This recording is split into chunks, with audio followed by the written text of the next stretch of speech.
Cyberpunk 2077 info has been scarce since the announcement of the recent delay, but we do have some new info from an interview with principal gameplay animator Daniele Duri. So sit back, sub to the channel for everything Cyberpunk, and let's get into it. The interview was in Italian, but a Reddit user Kirasan translated the highlights of the interview into English, so thank you for that. Duri's first comment was rather intriguing. He talks about the many inspirations for the citizens of Night City, their style, and their animations. They literally put in everything, because Night City is very multicultural. Monks, scavengers, merchants, and many more.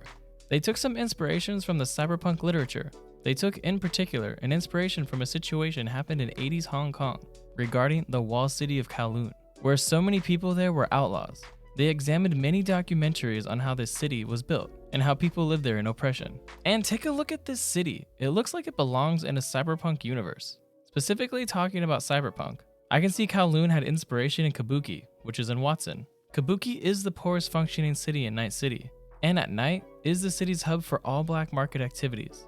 It's pretty cool a real life city like Kowloon impacted the design within Cyberpunk 2077.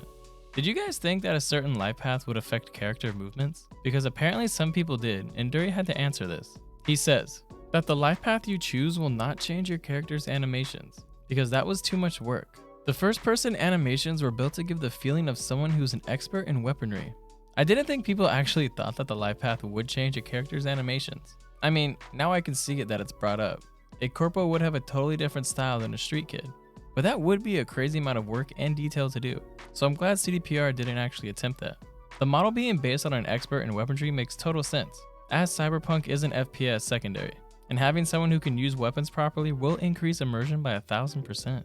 Cyberpunk 2077 drew a lot of inspiration from a lot of sources out there, and Duri talks about a few that the game is based off of. The mocap animations were filmed with many movie inspirations. Example, for the Yakuza Corpos, they watched many movies of Takeshi Kitano. For the Nomads in the Badlands, they watched the Mad Max series, and many more. I didn't know much about Takeshi, but I found out he is famous for his movies on the Yakuza gang, which makes total sense of why they would use that.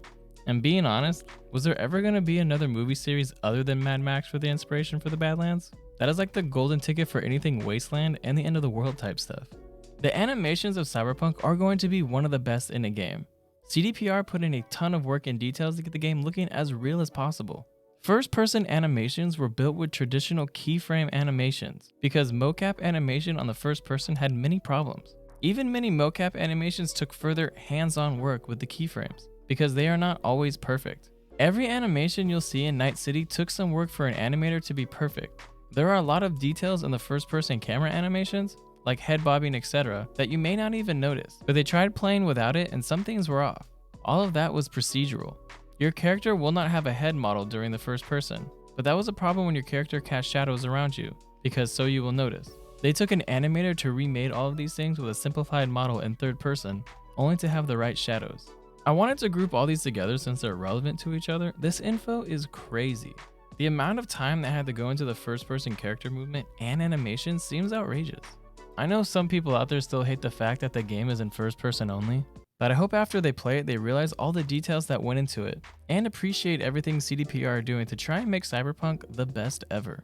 In regards to the board game, Duri talks about the differences with a 90s RPG game.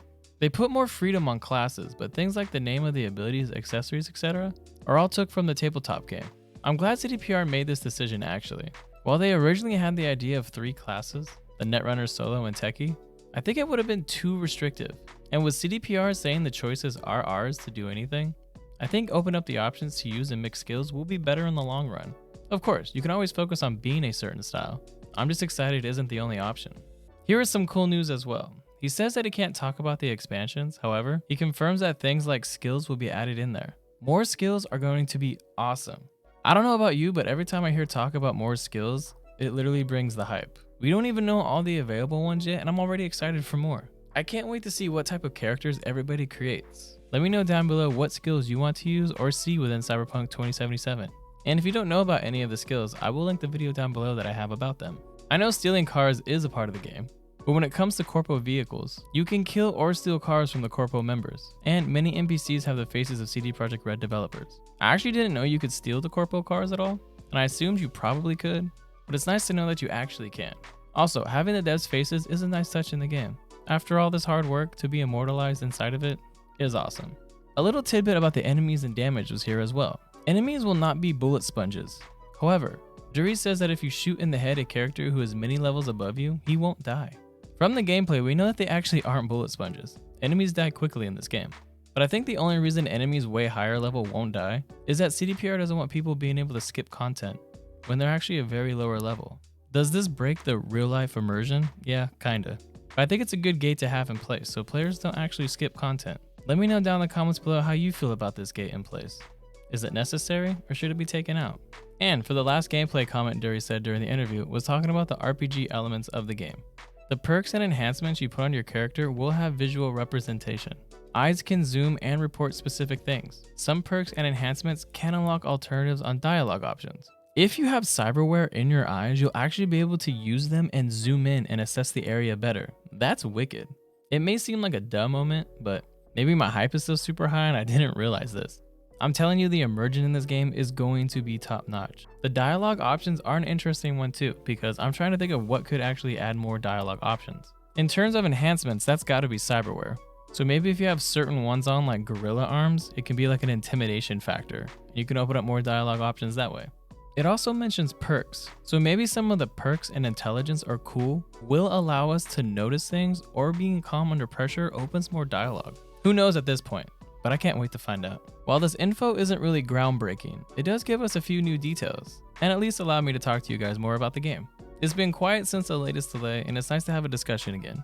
And don't forget to sub so you can get your Cyberpunk content. Stick around for some more videos coming up, and remember, always take it to the edge. It's the Cyberpunk way.